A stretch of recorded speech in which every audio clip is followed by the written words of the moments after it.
They stood beside legends, but behind the scenes, they were rivals. Pattie Boyd and Yoko Ono were deeply connected to the Beatles, yet their tense relationship may have played a role in the band's infamous split.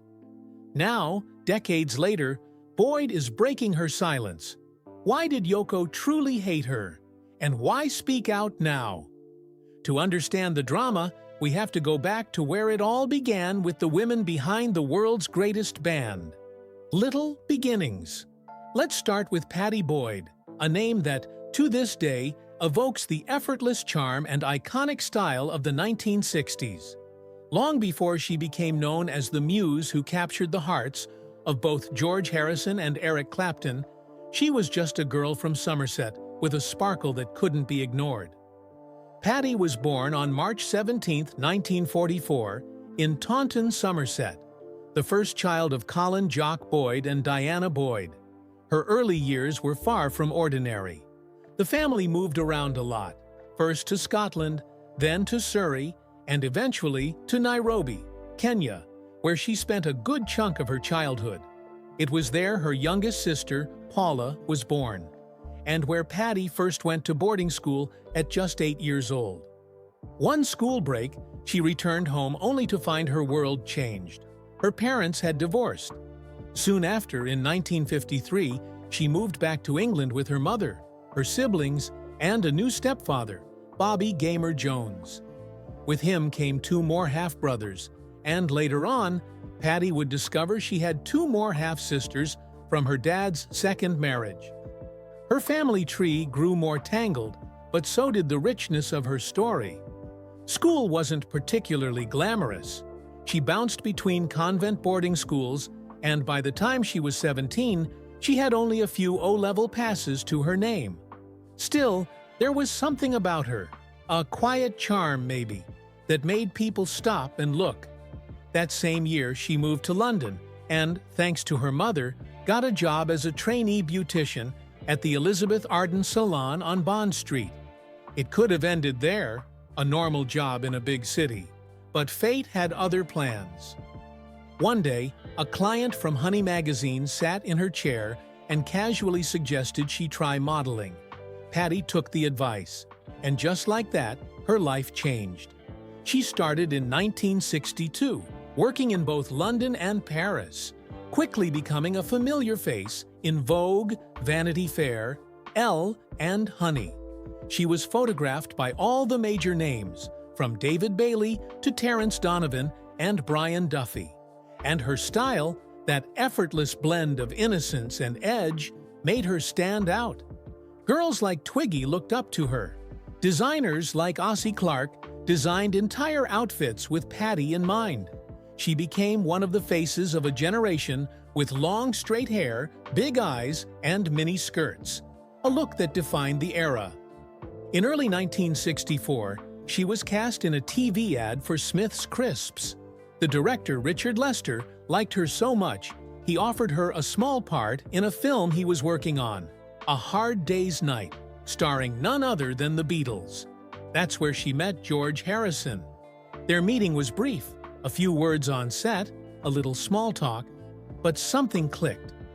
George asked her out, and though she initially said no, she had a boyfriend at the time, that moment would quietly change the course of her life.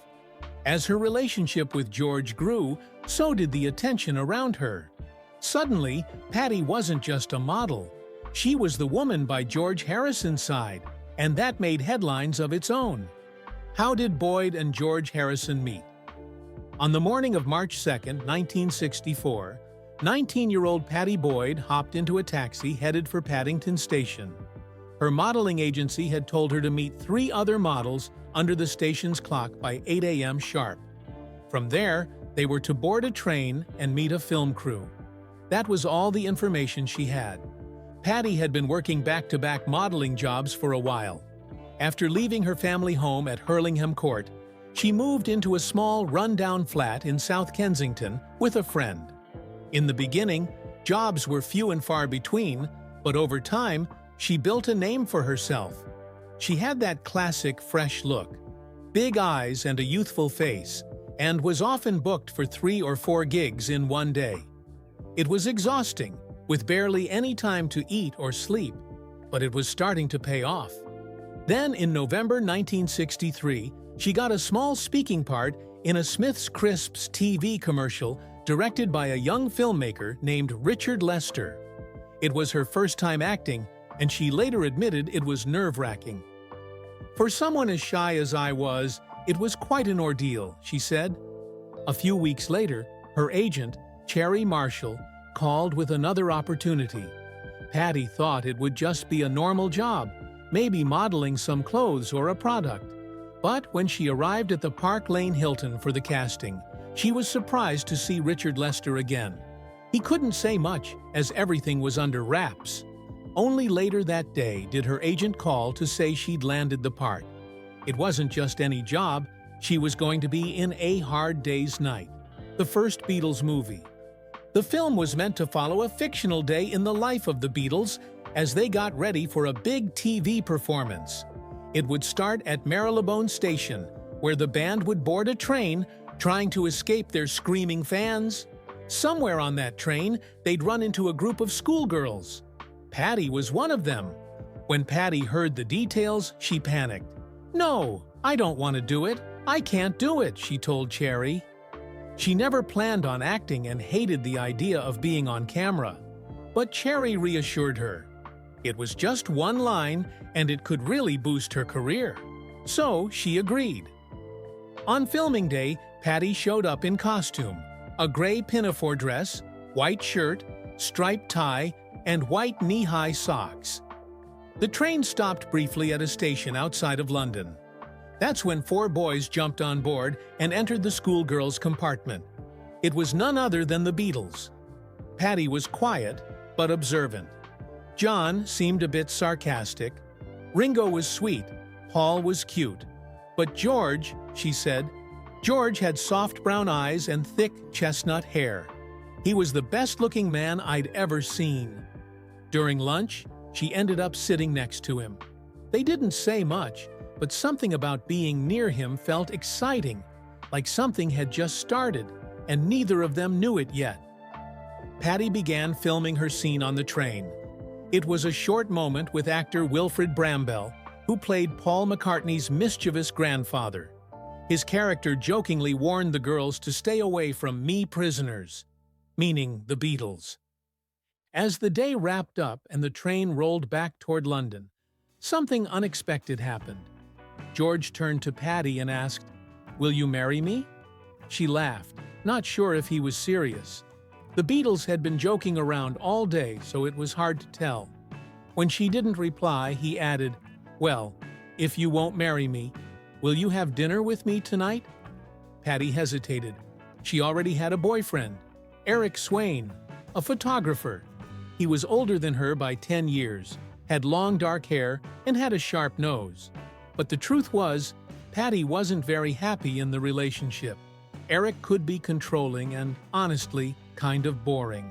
Pattie felt more comfortable around people her age, people who made her laugh, like George did. Still, she felt tied to Eric and turned George down gently, saying, maybe they could all hang out sometime. George wasn't keen on that idea, and once they arrived at Paddington Station, they went their separate ways. The next day, Pattie told her friends what had happened. They couldn't believe she said no. "You must be mad," they said. "You don't turn down George Harrison. It would be such an adventure. You have to go." After all their convincing, she began to see they were right. But now she had a problem. Eric. He must have felt it coming, Pattie later said. Eric had already been warned by another photographer, David Bailey, who joked that she might fall for Paul McCartney. When Eric found out she'd been filming with the Beatles, he was heartbroken. He cried and even said he'd throw himself under a bus. Pattie felt terrible, but she also knew her feelings had changed. She couldn't pretend anymore. In the end, she got up and walked away. 10 days later, Pattie went to Twickenham Studios for a final photo session for A Hard Day's Night. She wasn't sure if George would bring up dinner again, but deep down, she hoped he would. For the shoot, each girl had to stand behind one of the Beatles and pretend to fix their hair. Pattie didn't hesitate. She went straight to George. "How's your boyfriend?" he asked. Pattie told him she'd broken up with Eric. George smiled. "Would you like to have dinner with me tonight?" That evening, they had dinner at the Garrick Club in Covent Garden, with Beatles manager Brian Epstein tagging along. Pattie didn't mind. "Brian was great company," she said. "He knew everything about wine, food, and fancy London places.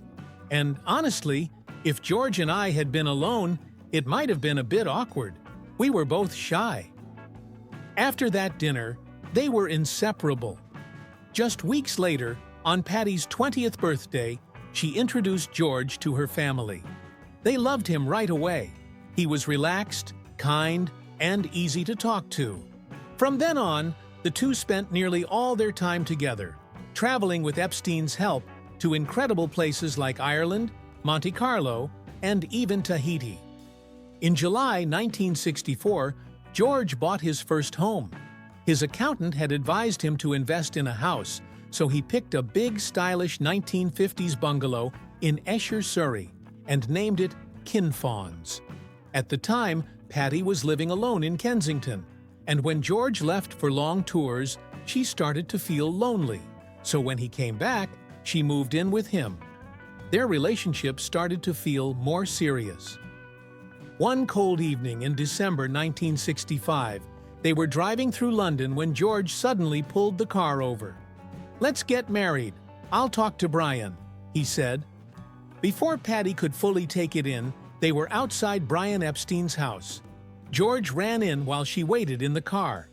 15 minutes later, he rushed back out, smiling and breathless. "Brian says it's okay. Will you marry me? We can do it in January." Pattie beamed. "Oh yes, that would be fabulous." On the morning of January 21st, 1966, Pattie and George got married at Epsom Registry Office in Surrey. "It wasn't a glamorous place," Pattie said. "I'd always imagined a church wedding, but Brian wanted it quiet, and George agreed. Everything had to stay secret to avoid press chaos." Pattie wore a lovely pinkish-red silk dress by Mary Quant, cream stockings, sharp red shoes, and a red fox fur coat. Her hair was soft and curly, with a white bow on top. George kept it simple with a black suit and a warm Mongolian lamb coat. They smiled brightly for photos on the registry steps. Only a few people were at the wedding: Brian Epstein, Paul McCartney, who was George's best man, their parents, siblings, and cousins. John and Ringo were sent on vacation to distract the press, though it didn't quite work. After the ceremony, there was a press conference, but the real celebration was back at Kinfauns. They had a small reception with close family and friends. It was a joyful day, filled with laughter, memories, and love. Pattie later said, "I was so happy I thought I might burst." Even though the marriage was happy at first, things slowly started to change. The love triangle between Pattie Boyd, George Harrison, and Eric Clapton. In 1970, Eric Clapton turned to his best friend, George Harrison, and said something shocking. "I have to tell you, man, I'm in love with your wife." By then, George's marriage to Pattie Boyd was already falling apart.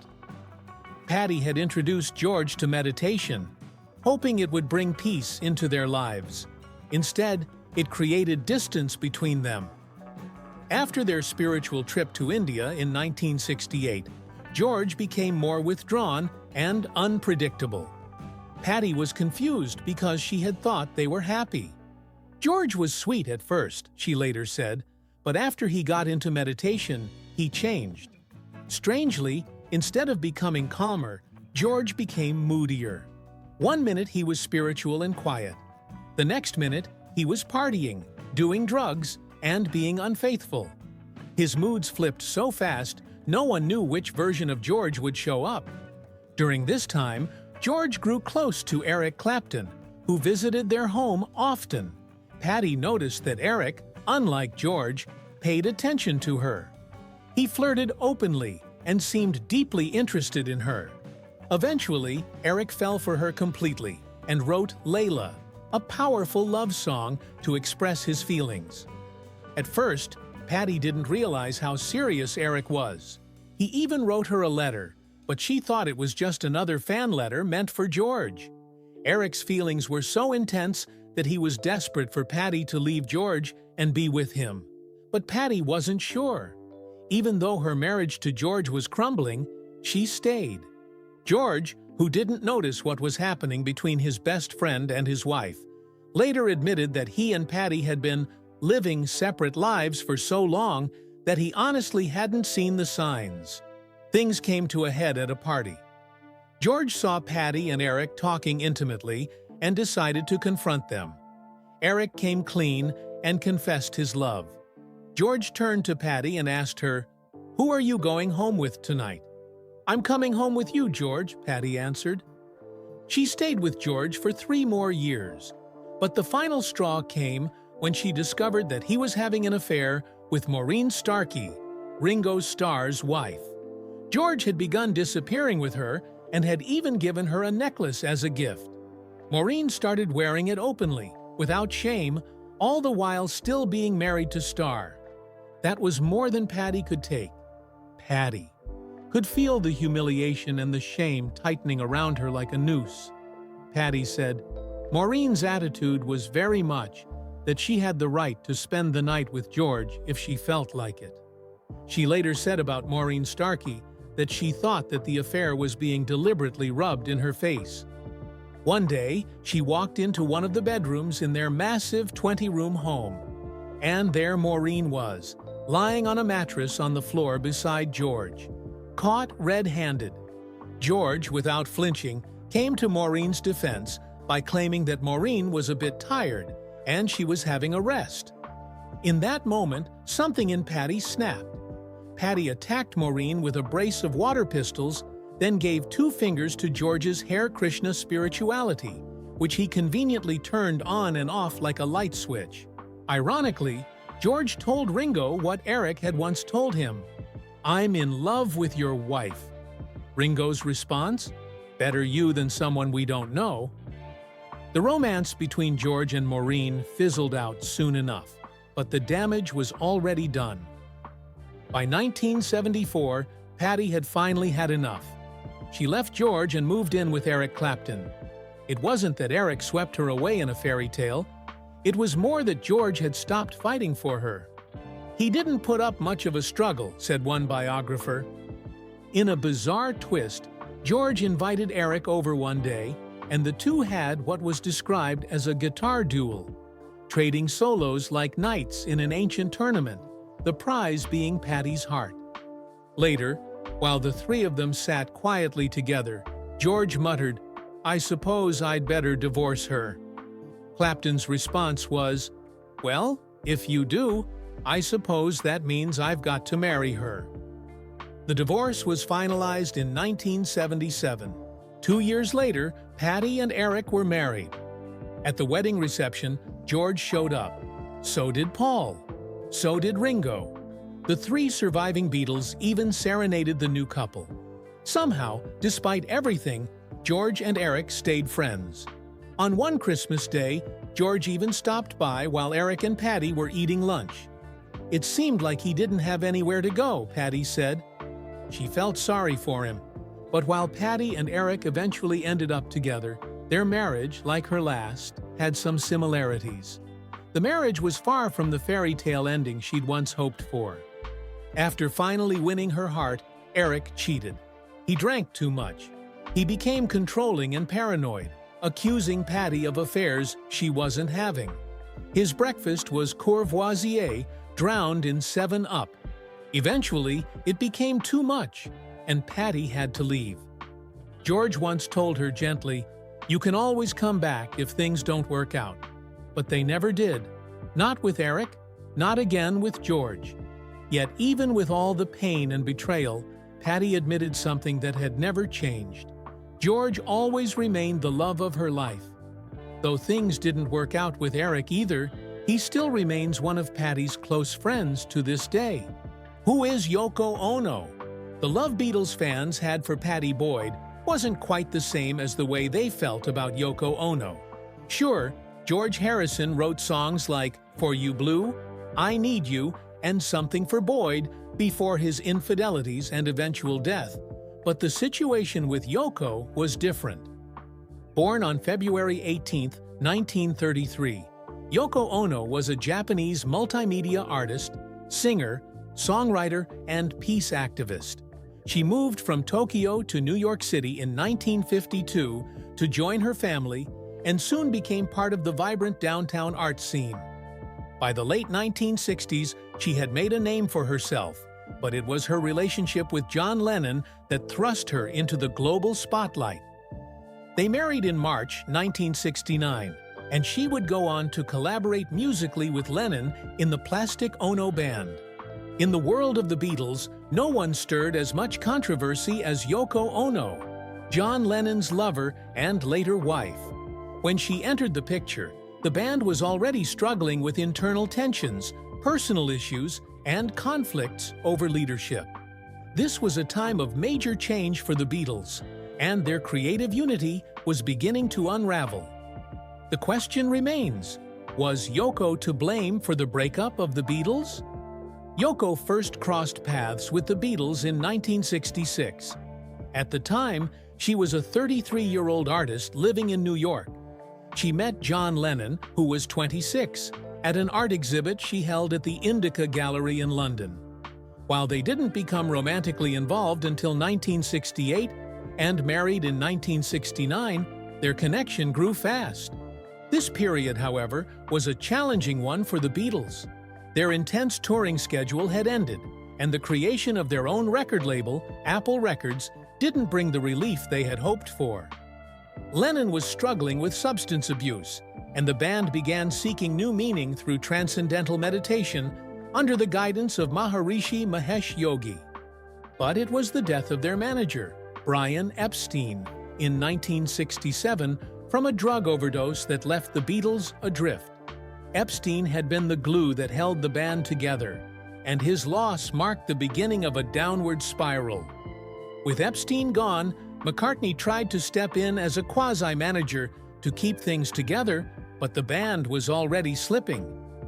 In early 1968, the Beatles traveled to India to study with the Maharishi. Lennon, however, became disillusioned with the experience and returned to London before the others. It was there that he left his first wife, Cynthia, and began a relationship with Yoko. This shift was clear when they recorded Unfinished Music No. 1. Two Virgins, their first musical collaboration. Lennon was at a vulnerable point in his life, coming off his acid phase, dealing with the loss of Epstein, and feeling unfulfilled by the Maharishi.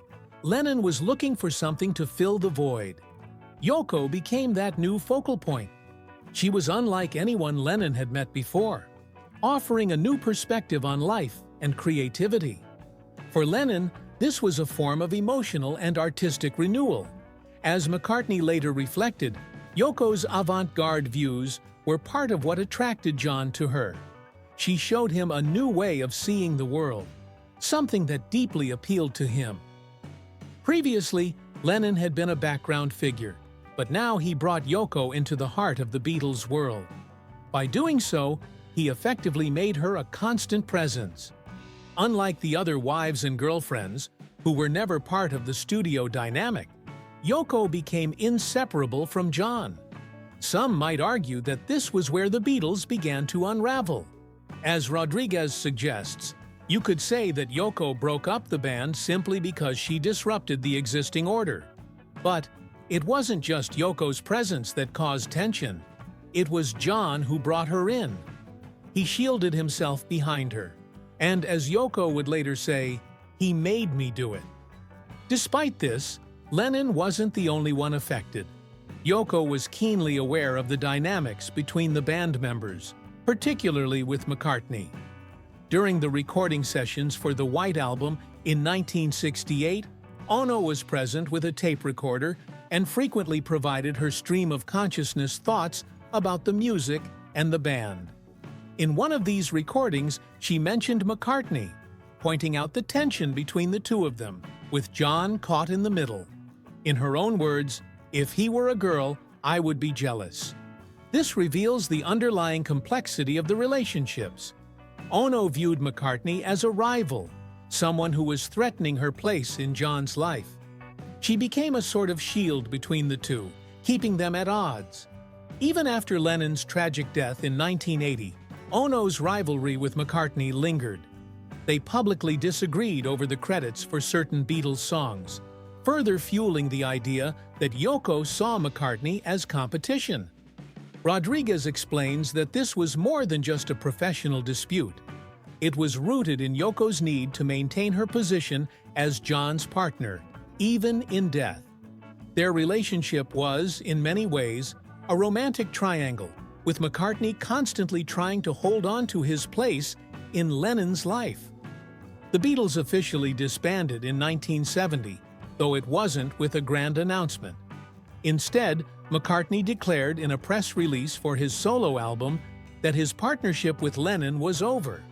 By that point, their musical tastes had diverged, and the business of being a band had overtaken any remaining joy. A major point of contention was who would manage the band moving forward. Lennon and Ono, along with Starr and Harrison, supported the choice of Alan Klein, while McCartney wanted to hire his future wife, Linda's father, and brother, Lee and John Eastman, as the new managers. This disagreement further fractured the group. Lennon and Ono, meanwhile, continued to pursue their platform of pacifism and made music together. After a brief separation in the early 1970s, Ono gave birth to their son, Sean, in 1975. Lennon's son with his first wife, Cynthia Julian, was born in 1963. Ono also had a daughter, Kyoko, from her previous marriage to jazz musician and film producer Anthony Cox. Ono continued to be dogged by rumors about her role in the Beatles' breakup. In 2016, she addressed the issue in a U.S. weekly column, firmly stating, "I had nothing to do with breaking up the Beatles," and adding, "And I think Paul is a pretty cool dude." In 2018, McCartney offered his own reflection on the breakup, acknowledging that it wasn't Yoko's fault. He admitted that John had privately told the band in 1968 that he was leaving, long before any of the drama surrounding Yoko began. John had found Yoko, and John loved strong women, McCartney said. He'd met Yoko, and even though we thought it was a bit intrusive when she started sitting in on our recording sessions, we respected the fact that John was totally in love with her. So, we did, and I do. Now to the burning question. Why did Yoko Ono hate Pattie Boyd? Yoko Ono didn't hate Pattie Boyd, but there was an undeniable sense of jealousy. Pattie was beloved by both the Beatles and their fans, while Yoko's presence in the studio often caused tension. While Pattie's infidelity was widely known, Yoko remained loyal to John Lennon, yet it was Ono who was unfairly blamed when the band fell apart. Pattie, despite her own struggles, wasn't subjected to the same harsh criticism. What also set Yoko apart was her background. Pattie was British, fitting seamlessly into the Beatles' world, whereas Yoko's Japanese heritage made her an outsider in the eyes of many. This cultural difference made it easier for people to target her, while Pattie, in contrast, was more accepted by the group. Despite the criticism, both women inspired some of the Beatles' most iconic songs. It's intriguing to think how different the band's music might have been had George and John never crossed paths with them. Both women undeniably shaped the Beatles' legacy, and without their presence, the band's dynamic and music would have been very different. Do you think Yoko Ono still had anything to do with the Beatles breaking up? Share your thoughts with us in the comments below. Don't forget to click the next video shown on your screen. You will enjoy it.